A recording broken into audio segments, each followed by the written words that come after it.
Unexpected Love Episode 11 ఆ conference hall అంతా శ్మశాన్ నిశ్శబ్దంతో నిండిపోయింది. శివ నోట్లో నుండి వస్తున్న సిగరెట్ పొగ తప్ప అక్కడ ఇంకే కదలిక లేదు.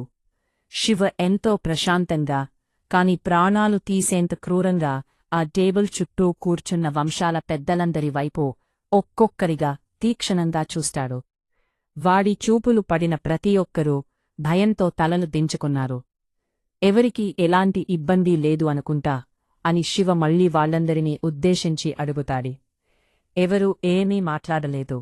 కనీసం వాళ్ల గొంతులో నుండి చిన్న శబ్దం కూడా రాలేదు. వాళ్ల మౌనాన్ని ఆంగీకారంగా తీసుకుని శివ సిగరెట్ కింద పడేసి షూతో నలిపేస్తూ సో ఎలాంటి ఇబ్బంది లేదన్నమాట. గుడ్. నాకు కొంచెం పని ఉంది అని ఎంతో క్యాజువల్గా చెప్పి కుర్చీలోంచి లేచి అక్కడి నుండి డోర్ వైపు నడుచుకుంటూ వెళ్ళిపోతాడు. శివ అలా వెళ్ళగానే ప్రియ కూడా వెంటనే రంజిత్ వైపు చూసి తలూపి అక్కడి నుండి వెళ్ళిపోతుంది. శివ, ప్రియ ఇంకా రంజిత్ వైపు తిరిగి ఆగి మీరు వెళ్ళండి, నాకు చిన్న పని ఉంది, చూచుకొని వస్తా అని అంటాడు. శివ మాటకి వాళ్ళిద్దరూ సరే అని తలూపుతారు. శివ ఇంకా అక్కడి నుండి విక్రమ్ రాథోడ్తో పాటు తన పర్సనల్ పనిమీద వెళ్తాడు. ప్రియ, రంజిత్ కూడా వాళ్ల బాడీగార్డ్స్తో ప్యాలెస్కి వెళ్ళిపోతారు. శివ ఇంకా విక్రమ్ కలిసి సిండికేట్ శివార్లలో ఉన్న ఒక పాత ఫ్యాక్టరీ లోపలికి వెళ్తారు. అది బయట నుండి చూడటానికి ఎప్పటిదో తుప్పుపట్టిన మూతపడిన ఒక పాత ఫ్యాక్టరీలాగా ఉంటుంది. కాని డోర్ ఓపెన్ చేసి లోపలికి వెళ్తే మాత్రం ఆ దృశ్యం చూసి ఎవరైనా షాక్ అవ్వాల్సిందే. లోపల అంతా అత్యాధునిక ఆయుధాలతో ఏదో టాప్ సీక్రెట్ మిలిటరీ వాళ్ల అండర్ గ్రౌండ్ బేస్ క్యాంప్లాగా ట్రైనింగ్ ఏరియాలాగా ఉంటుంది. అక్కడ వందల మంది దృఢమైన కమాండోలు, కరుడుగట్టిన యోధులు ఎంతో సీరియస్గా ఫైరింగ్ ప్రాక్టీస్, కత్తి యుద్ధాలు, మార్షల్ ఆర్ట్స్ ప్రాక్టీస్ చేస్తూ ఉంటారు. వాళ్లందరూ విక్రమ్ సొంతంగా తయారు చేసుకున్న Varma family secret army. Shiva లోపలికి వెళ్లగానే అందరూ అటెన్షన్లో నిలబడి సెల్యూట్ చేస్తారు. శివ అందరితో మాట్లాడి వాళ్ల స్కిల్స్ చూసి సంతృప్తి చెంది పక్కనే ఉన్న విక్రమ్ వైపు తిరిగి మామా, వీళ్ళని ఇంకా స్ట్రాంగ్గా రెడీ చెయ్యాలి. రాబోయే యుద్ధం చిన్నది కాదు. అంతేకాదు, వీలైతే ఇంకా కొందరిని సెలెక్ట్ చేసి తీసుకో, మన ఆర్మీ సైజ్ పెంచాలి అని సీరియస్గా అంటాడు. విక్రమ్ కూడా ఒక ఆర్మీ కమాండర్లాగా సరే మాస్టర్, అలాగే జరుగుతుంది అని అంటాడు. ఆ తర్వాత శివ విక్రమ్కి ఇంకా కొన్ని ఇన్స్ట్రక్షన్స్ ఇచ్చి తన స్పోర్ట్స్ కార్ తీసుకుని అత్యంత వేగంగా అక్కడి నుండి వెళ్ళిపోతాడు. మరోపక్క ప్రియ ఈరోజు సిండికేట్లో ఉన్న వర్మ ఫ్యామిలీ కంపెనీకి సంబంధించిన బోర్డ్ మెంబర్స్తో ఒక కీలకమైన మీటింగ్లో ఉంది. ఒక పెద్ద గ్లాస్ క్యాబిన్లో ఆ మీటింగ్ జరుగుతోంది. కాని ప్రాబ్లం ఏంటంటే ఆ బోర్డ్ మెంబర్స్ అంతా ప్రస్తుత లీడర్ రోహన్ బీరా వాళ్ల మనుషులే. వర్మ ఫ్యామిలీకి చెందిన కంపెనీని నాశనం చేయడానికి రోహన్ వాళ్లని పావులులాగా వాడుకుంటున్నాడు. వాళ్లు ఎలాగైనా ఈరోజు మీటింగ్లో ప్రియని మెంటల్గా టార్చర్ చేసి ఆమెకు ఏమీ చేతగాదు అని ముద్రవేసి కంపెనీ హెడ్ పదవి నుండి దించేయాలి అని ఎన్నో కుట్రలతో ట్రై చేస్తూ ఉన్నారు. రంజిత్ కూడా వాళ్ల కుట్రలు అర్థం చేసుకుని వాళ్లకి ఎదురు నిలబడి వాళ్లని కన్విన్స్ చేయాలి అని, అక్కని కాపాడాలి అని చాలా ట్రై చేస్తూ ఉంటారు.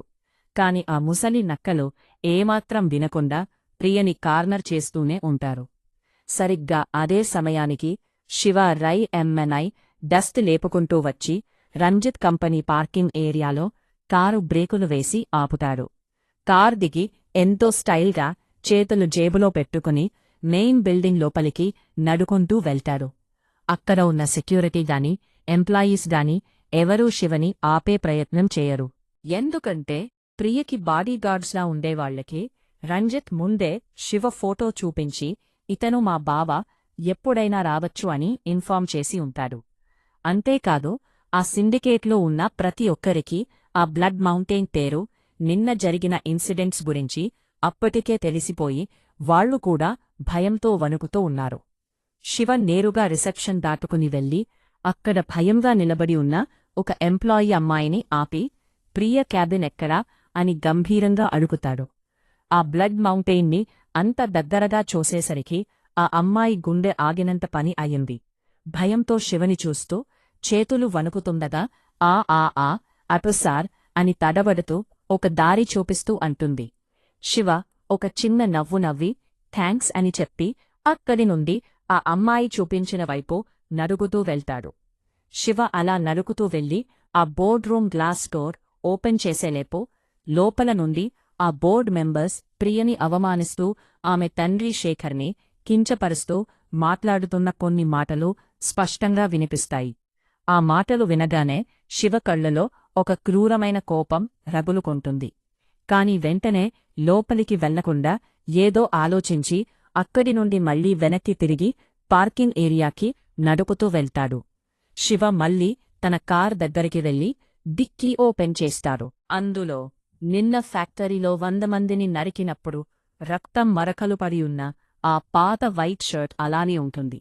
దాన్ని చూసి ఒక విలన్లాగా నవ్వి తను వేసుకున్న బ్లాక్ బ్లేజర్ షర్ట్ తీసేసి ఆ ఎండిపోయిన రక్తంతో ఎర్రగా ఘోరంగా కనిపిస్తున్న ఆ పాత షర్ట్ వేసుకుని డోర్ వేసి మళ్లీ బిల్డింగ్ లోపలికి వస్తాడు. శివ ఈసారి ఎవరినీ పట్టించుకోకుండా డైరెక్ట్గా ఆ మీటింగ్ రూమ్ దగ్గరికి వెళ్లి ఒకే పన్నుతో ఆ గ్లాస్ డోర్ ఓపెన్ చేసి లోపలికి వెళ్తాడు. దెయ్యం పట్టిన వాడిలా ఆ రక్తపు మరకలున్న షర్ట్తో శివ అలా లోపలికి రావడం చూసి అక్కడున్న బోర్డ్ మెంబర్స్ అంతా ఒక్కసారిగా షాకవుతారు. వాళ్ల మాటలు మధ్యలోనే ఆగిపోయి భయంతో శిలల్లా మారిపోతారు.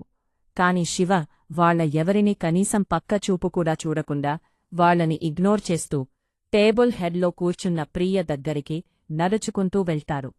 ప్రియకి ఎదురుగా నిలబడి అందరి ముందే తన ఒంటిమీదున్న ఆ రక్తపు షర్ట్ విప్పేసి ప్రియకి ఇస్తూ, ప్రియా, ఈ షర్ట్ని కొంచెం వాష్ చేసి ఇస్తావా? మరకలు పోవడం లేదు అని ఎంతో క్యాజువల్గా ఇంట్లో పక్కింటి వాళ్లతో మాట్లాడినట్లు అంటాడు. ప్రియకి శివ గురించి, వారి ఫైటింగ్స్ గురించి నిన్నటి నుండి చూసి చూసి అలవాటైపోయింది కాబట్టి శివని ఆ డ్రెస్లో చూసి అంతగా షాకవ్వదు. కాని అక్కడ ఉన్న ఆ ముసలి బోర్డ్ మెంబర్స్కి మాత్రం ఆ ఎండిపోయిన రక్తం వాసన, శివ కండలు తిరిగిన బాడీ మీద ఉన్న కత్తి గాయాలు చూసి అప్పటికే ప్యాంట్లు తడిచిపోయాయి. వాట్లకి ఊపిరి ఆడ్డం లేదు. ప్రియా ఆ షర్ట్ తీసుకుని అందులో ఉన్న రంగు చూసి శివ ఏదో ఫ్యాషన్ షర్ట్ వేసుకున్నాడు అనుకుని, శివ, ఇది బాగానే ఉంది కదా, ఈ రెడ్ కలర్ డిజైన్ భలే ఉంది అని చాలా అమాయకంగా అంటుంది. శివు ప్రియ వైపు చూసి ఒక చిన్న నవ్వు నవ్వి, అరే మెంటల్, అది డిజైన్ కాదు, అది వైట్ షర్ట్ అని అంటారు. ఆ షర్ట్ చూడటానికి పూర్తిగా రెడ్ కలర్లోకి మారిపోయింది. కాని శివు అది వైట్ షర్ట్ అన్నాడు. ప్రియకి ఏమీ అర్థం కాక షర్ట్ని అటూ ఇటూ తిప్పి చూస్తూ, ఏంటి, ఇది రెడ్ షర్ట్ కాదా? మరి ఈ రెడ్ కలర్ ఏంటి అని ఆశ్చర్యంగా అడుగుతుంది. శివు ఏమాత్రం తడబడకుండా రూంలో ఉన్న బోర్డ్ మెంబర్స్ వైపు ఒక క్రూరమైన చూపు చూస్తూ, అది అంతా నిన్న ఫ్యాక్టరీలో నేను నరికిన వాళ్ల రక్తం అని ఎంతో కూల్గా అంటాడు.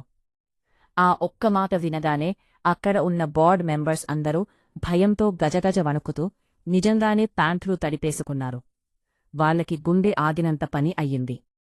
శివు వాళ్లవైపు కళ్ళెరజేసి చూస్తూ, ఇంతకీ వీళ్ళు ఎవరు, నా భార్య క్యాబిన్లో ఏం చేస్తున్నారో అని సీరియస్గా అడుగుతాడు. ప్రియ ఏదో చెప్పేలోపు వాళ్లందరిలో ఒక ముసలి వ్యక్తి భయంతో వణుకుతూ పైకి లేచి చేతులు కట్టుకుని, సార్, మేము ఈ కంపెనీలో పార్ట్నర్స్ని అని తడబడుతూ అంటాడు. శివు తన మొహం మరింత గంభీరంగా పెట్టి వాడి కళ్ళలోకి తీక్షణంగా చూస్తూ, అవునా, అయితే ఇక్కడ ఏం చేస్తున్నారు? బోర్డ్ మీటింగ్ అంటే అరుచుకోవడమేనా అని అడుగుతాడు. ఆ వ్యక్తి ప్రాణభయంతో శివ వైపు చూసి, అది సార్, మేము కొత్తగా బాధ్యతలు తీసుకుంటున్న మేడంకి కంగ్రాట్స్ చెప్దామని వచ్చాము అని అబద్ధం చెప్తూ భయంతో అంటాడు. అవునా, చెప్పారా అని ఒక కనుబొమ్మ పైకి ఎత్తి అడుగుతాడు శివ. హా, చెప్పాం సార్ అని వణుకుతూ అంటాడు వాడు. అయితే ఇంకేం పీకుతున్నారు ఇక్కడ, మర్యాదగా వెళ్ళండి. ఇంకోసారి నా భార్యకు ఎదురు మాట్లాడితే ఈ షర్ట్కి మీ రక్తం కూడా అంటుకుంటుంది అని కఠినంగా వార్నింగ్ ఇస్తారు. ఆ మాట వినగానే ఒక్క సెకండ్ కూడా ఆలస్యం చేయకుండా బోర్డ్ మెంబర్స్ అందరూ కుర్చీలు పడేసుకుంటూ వేగంగా అక్కడి నుండి ప్రాణాలు అరచేతిలో పెట్టుకుని పరుగులు తీసి వెళ్ళిపోతారు. వాళ్ళు వెళ్ళిపోగానే శివ ముఖంలో గంభీరత పోయి ఒక చిన్న స్మైల్ వస్తుంది. శివ ప్రియ వైపు చూస్తాడు. తనని అంతలా విసిగించిన వాళ్లను శివ ఒక్క నిమిషంలో భయపెట్టి పంపించేయడం చూసి ప్రియ సంతోషంగా నవ్వుతూ వచ్చి శివ పక్కనే ఉన్న కుర్చీలో కూర్చుంటుంది. ప్రియ ఎంతో ఆప్యాయంగా శివ వైపు చూసి వాడి చేతులు పట్టుకుని, శివ, నేను నిన్నటి నుండి ఒక్కటి అడుగుదామనుకుంటున్నా. అడుగుతా, చెప్తావా అని ఎంతో రిక్వెస్టింగ్గా అడుగుతుందో. హా, అడుగు అని ఎంతో సాఫ్ట్గా అంటాను శివు. అందరూ నిన్ను చూసి నీ పేరు వెంటేనే ఎందుకు అంతలా ప్రాణభయంతో వణికిపోతున్నారు? అసలు ఈ సిండికేట్లో నీకు ఉన్న పవర్ ఏంటి? నీకు ఈ చీకటి లోకానికి అసలు సంబంధం ఏంటి? అని తన మనసులో ఉన్న సందేహాలన్నీ ఒకేసారి అడుగుతుంది. శివు ప్రియ వైపు ఒక క్షణం సైలెంట్గా చూసి, నిజంగానే నీకు నా గురించి, నా గతం గురించి తెలుసుకోవాలి అని ఉందా అని అడుగుతాడు. అది విని ప్రియ, అవును శివు, నా భర్త గురించి తెలుసుకోవడం నా హక్కు అని ఎంతో గట్టిగా అంటుంది. ప్రియ ప్రేమను చూసిన శివు ఒక పెద్ద నిట్టూర్పు విరిచి, సరే అని అంటాడు. శివు కాసేపు కళ్ళు మూసుకుని గతాన్ని గుర్తుచేసుకుంటూ ఈ సిండికేట్ గురించి, తన ఫ్యామిలీ గురించి అంతా చెప్పడం మొదలుపెడతాడు. మా నాన్న పేరు దేవ్. ఈ సిండికేట్ సామ్రాజ్యానికి ఆయనే తిరుగులేని లీడర్గా ఉండేవాడు. అంతేకాదు, దాదాపు నేను పుట్టినప్పటి నుండి ఈ సిండికేట్ పగ్గాలు మా నాన్న చేతిలోనే ఉండేవి. ఎవరూ ఆయన మాట జవదాటేవాళ్లు కాదు. అలా మా జీవితమంతా చాలా సంతోషంగా, బాగానే సాగుతూ ఉండేది. నాకు 15 సంవత్సరాల వయసు ఉన్నప్పుడు నేను నా స్కూల్ ఫ్రెండ్స్తో కలిసి హిమాలయాల్లో ట్రెక్కింగ్, కొండలు ఎక్కడంకి అని సరదాగా వెళ్ళా అని అప్పట్లో తన జీవనాన్ని మార్చేసిన ఆ భయంకరమైన ఇన్సిడెంట్ గురించి చెప్పడం స్టార్ట్ చేస్తాడు. గతంలో 15 ఏళ్ల శివ తన స్నేహితులతో కలిసి ఒక పెద్ద మంచు కొండ ఎక్కుతూ ఉంటాడు. చుట్టూ తెల్లట మంచు, అందమైన వాతావరణం. శివు ఇంకా తన ఫ్రెండ్స్ ఎంతో సరదాగా మాట్లాడుకుంటూ, నవ్వుకుంటూ కొండ ఎక్కుతూ ఉంటారు. కాని సడన్గా వాతావరణం మారిపోతుంది. ఆకాశం నల్లబడి ఒక భయంకరమైన మంచు తుఫాను అత్యంత వేగంగా వాళ్లవైపు దూసుకువస్తుంది. శివు ఆ తుఫాన్ తీవ్రతను ముందే పసిగట్టి, రే, పెద్ద మంచు తుఫాన్ వస్తుంది, ఇక్కడుంటే చచ్చిపోతాం, త్వరగా ఎక్కడైనా దాక్కోండి అని గట్టిగా అరుస్తూ ఫ్రెండ్స్ని అలర్ట్ చేస్తూ అక్కడే కొద్ది దూరంలో ఉన్న ఒక చిన్న గుహవైపు పరుగెత్తుకుంటూ వెళ్తాడు. ఇంతలో శివు క్లోజ్ ఫ్రెండ్స్లో వీర్ అనే ఒక వ్యక్తి కూడా ప్రాణభయంతో అదే గుహలోకి వస్తాడు. శివు తన ఫ్రెండ్ కూడా బతకాలి అని వాడిని లోపలికి గట్టిగా లాక్కుంటాడు. ఆ తుఫాను గాలికి గుహలోకి మంచు దూసుకు వస్తుండటతో ఇద్దరూ అక్కడే ఉన్న ఒక పెద్ద బండరాయిని అడ్డుగా పెట్టాలి అని అనుకుంటారు. ఇద్దరూ ఒకరి వైపు ఒకరు చూసుకుని సరే అని సైగ చేసుకుని ఆ రాయిని నెట్టడానికి సిద్ధమవుతారు. శివ తన బలాన్నంతా ఉపయోగించి ఆ రాయిని అడ్డుపెట్టాలి అని తీవ్రంగా ట్రై చేస్తాడు. వీర్ కూడా సపోర్ట్ చేస్తున్నట్లు నటిస్తాడు. కాని ఆ రాయి పూర్తిగా డోర్కి అడ్డుపడే చివరి క్షణంలో ఆ వీర్ అనేవాడు ప్రాణభయంతో, స్వార్థంతో తన ప్రాణం దక్కించుకోవడం కోసం శివని బలంగా గుహ బయటకి ఆ తుఫాన్లోకి నూకేసి లోపలి నుండి ఆ బండరాయిని పూర్తిగా అడ్డుపెట్టేస్తాడు. శివ బయట మంచులో పడిపోయి షాక్లో వాడి చేసిన మోసానికి వీర్, వీర్, డోర్ తీయరా ప్లీజ్ అని గట్టిగా అరుస్తూ ఆ రాయిని కొడుతుంటాడు. కాని లోపలి నుండి ఎలాంటి సమాధానం రాదు. ఇంకా ఆ భయంకరమైన మంచు తుఫాన్ వచ్చి శివని ఒక ఆకులా గాల్లోకి ఎగరేసుకుని పోతుంది. ఆ మంచు తుఫాన్లో చిక్కుకుని ఎక్కడెక్కడో కొట్టుకునిపోయి తీవ్ర గాయాలతో ఒక లోయలాంటిది చోట స్పృహ తప్పి పడిపోతాడు. శివ అలానే ప్రాణపాయ స్థితిలో స్పృహ కోల్పోయి ఆ మంచు గడ్డల మధ్యలో గడ్డ కట్టుకుపోయే చలిలో పడి ఉంటాడు. ఎంతసేపు అలా ఉన్నాడో తెలియదు. ఇంతలో ఆ రక్తం వాసన పసిగట్టి ఒక క్రూరమైన అడవినక్క నెమ్మదిగా శివ దగ్గరికి వస్తుంది.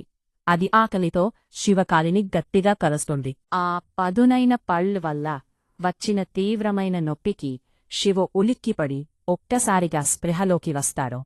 కళ్ళు తెరిచి చూసేసరికి తన కాలిని పీక్కుతింటున్న నక్క కనబడుతుంది. ప్రాణభయంతో శివ వెంటనే అలర్ట్ అయ్యి తన ప్యాంటు జేబులో ఎప్పుడూ ఆత్మరక్షణ కోసం ఉంచుకునే ఒక చిన్న కత్తిని బయటికి తీసి ఆ నక్క ముఖం మీద దాడి చేస్తాడు.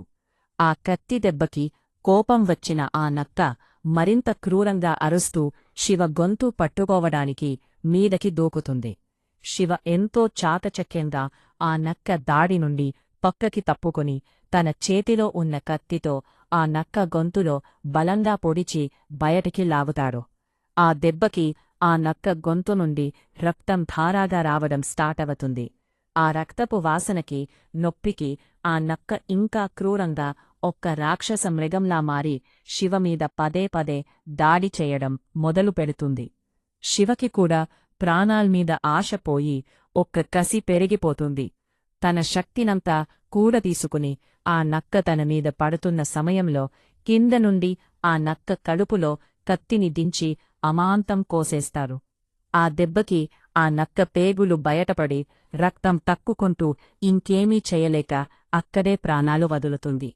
నక్క చనిపోయిన తర్వాత శివ ఆయాసపడి ఒళ్లంతా రక్తంతో మెల్లగా పైకి లేచి నిలబడి చుట్టూ చూస్తారు. చుట్టూ ఎట్టు చూసినా కిలోమీటర్ల మేర తెల్లటి మంచు కొండలు, మంచు లోయలు తప్ప ఇంకేమీ, కనీసం ఒక చెట్టు కూడా కనిపించదు. తను దారి తప్పి ఎక్కడో మారుమూల లోయలో పడిపోయానని వాడికి అర్థమవుతుంది. శివ ఒక్కసారి ఆకాశంలో ఉన్న సూర్యుడిని చూసి దిక్కులు అంచనా వేసి బతకాలన్న ఒకే ఒక ఆస్తతో ఒకవైపు మెల్లగా నడవడం స్టార్ట్ చేస్తాడు. చలికి వణుకుతూ కాలి నొప్పితో అలా నడుస్తూ వెళ్తూ ఉంటాడు. ఎన్నో గంటల ప్రయాణం తర్వాత ఒక చిన్న మంచు కొండ మీద నుండి నల్లటి పోగ్ ఆకాశంలోకి రావడం శివ కంటపడుతుంది. మనుషులు ఎవరైనా ఉండి మంట వేసుకున్నారేమో అన్న ఆస్తతో వారికి ప్రాణాలు లేచివచ్చినట్లు అవుతుంది. కష్టపడుతూ అటువైపు ఆ కొండ ఎక్కుతూ వెళ్తాడు.